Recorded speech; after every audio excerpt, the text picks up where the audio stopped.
TV सत्यमेव व्रतम। मवियानं पक्ष विलीन करून विरोधी पक्षनेते पद घ्यावं प्रमोद जठार।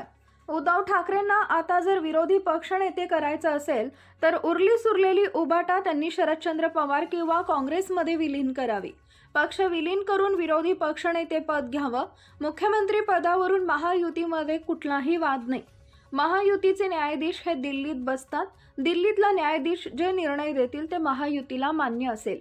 न्यायाधीश योग्य प्रकारे जजमेंट करतील। लवकरच महाराष्ट्राला मुख्यमंत्री मिळेल।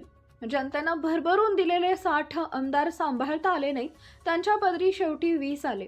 20 आमदार सुद्धा सांभाळून ठेवा, नाहीतर 2च शिल्लक राहतील, बाप आणि लेक। ती वाईट परिस्थिती येऊ नये म्हणून उद्धव ठाकरे यांच्या घराबाहेर पडा, संघटनेकडे बघा, पैसे थोडे खर्च करा, तर उद्धव ठाकरे सेना शिल्लक राहील। ज्यांचे आमदार जास्ती त्यांचा मुख्यमंत्री हे शरद पवारांनी ज्या दिवशी जाहीर केला त्या दिवसापासून महाविकास आघाडीचा रनिंग रेट खाली उतरायला सुरुवात झालेली आहे। जेवढं बाळासाहेबांनी कमावलं होतं ते शरद पवार आणि काँग्रेसच्या नादाला लागून उद्धव ठाकरेंनी गमावलं। अगदीच उद्धव ठाकरेंनी लुगडं गमावलं तिथपर्यंत महाविकास आघाडीला मतदारांनी नेऊन ठेवलं। खरंच आहे। आणि आजच माननीय रवींद्र चव्हाण साहेबांचा रत्नागिरी आणि सिंधुदुर्ग दौरा आहे। आता थोड्याच वेळामध्ये रत्नागिरी जिल्हा कार्यकारिणी सुरू होईल आणि तिथून ती संपून दुपारनंतर भराडी देवीच्या म्हणजे अंगणेवाडीच्या दर्शनाला रवींद्र चव्हाण आणि आम्ही सगळे कार्यकर्ते जाणार आहोत। आणि त्या देवीचा आशीर्वाद घेऊन आम्ही सुरुवात केली होती कोकणामध्ये की भरभरून यश दे, आमचा सगळा समाज, सगळ्या धर्मातली, सगळ्या जातीतली माणसं एक राहू द्यात, आमचा देश सेफ राहू द्या, एक है तो सेफ है, या न्यायाने आम्ही देवीकडे कौल मागितला होता, तो भराडी देवीने दिला। म्हणून रत्नागिरीतल्या सगळ्या कार्यकर्त्यांचं अभिनंदन करून जनतेचे आभार मानून माननीय रवींद्र चव्हाण साहेब आता भराडी देवीकडे इथली कार्यकारिणी आटपून जातील।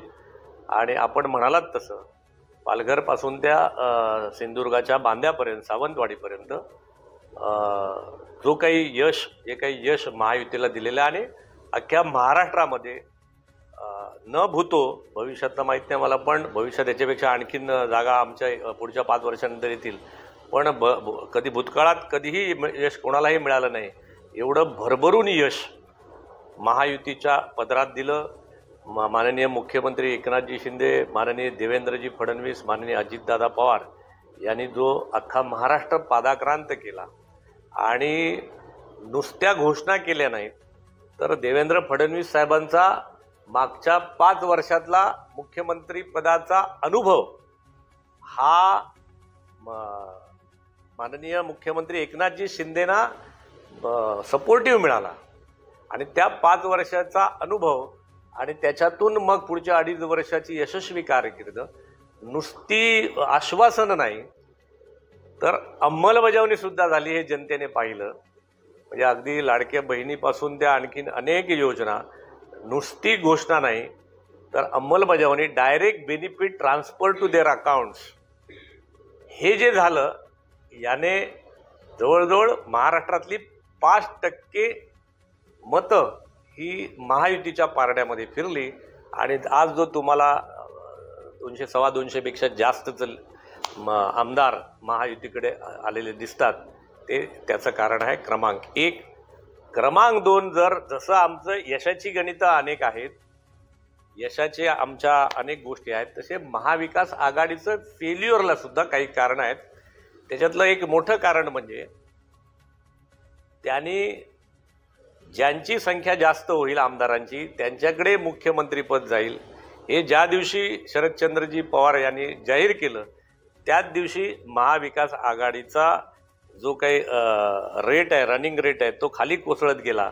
आमदार निवडून येण्याचा रेट कोसळत गेला आणि तो अगदी हिंदुत्वाची कास सोडून जे काही उद्धव ठाकरे ज्या एका विचित्र दुष्ट चक्रात अडकले होते, म्हणजे अगदीच सांगायचं तर बाळासाहेब, हिंदू हृदय सम्राट बाळासाहेब ठाकरेंच्या आशीर्वादाने जेवढं कमावलं होतं तेवढं माननीय उद्धव ठाकरेंनी काँग्रेस आणि राष्ट्रवादीच्या नादाने गमावलं। अगदी लुगडंच गमावलं म्हणायला हरकत नाही। इथपर्यंत जनतेने महाविकास आघाडी आणि उभाटाला नेऊन ठेवलेला आहे.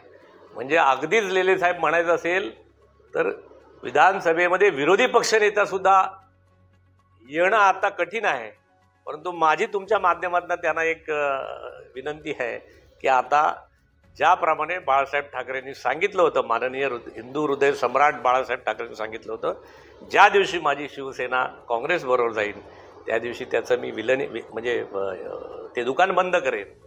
आता जर माननीय उद्धव ठाकरेंना, आदित्य ठाकरेंना विरोधी पक्ष नेता करायचा असेल तर त्यांची सुरलेली उभाठा त्यांनी काँग्रेसमध्ये किंवा राष्ट्रवादीमध्ये विलीन करावी आणि विरोधी पक्ष नेतेपद घ्यावं. जे कॉज होतं हिंदुत्वाचं ते शिवसेनेतच संपलेलं.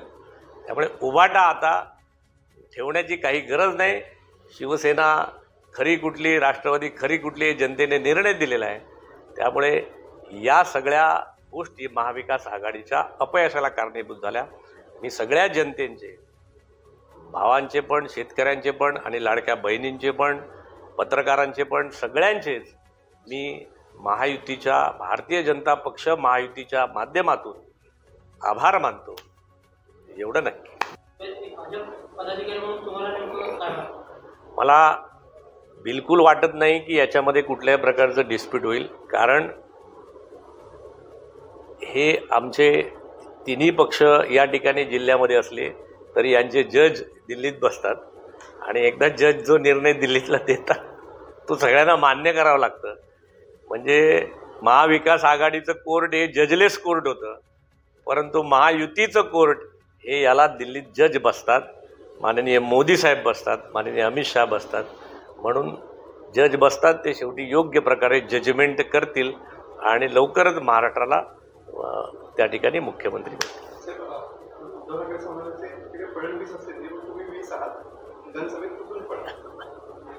मला वाटते त्यांच्यामुळे, त्यांचे शिवसेनेचे फक्त 20च त्यांच्यामुळे आले.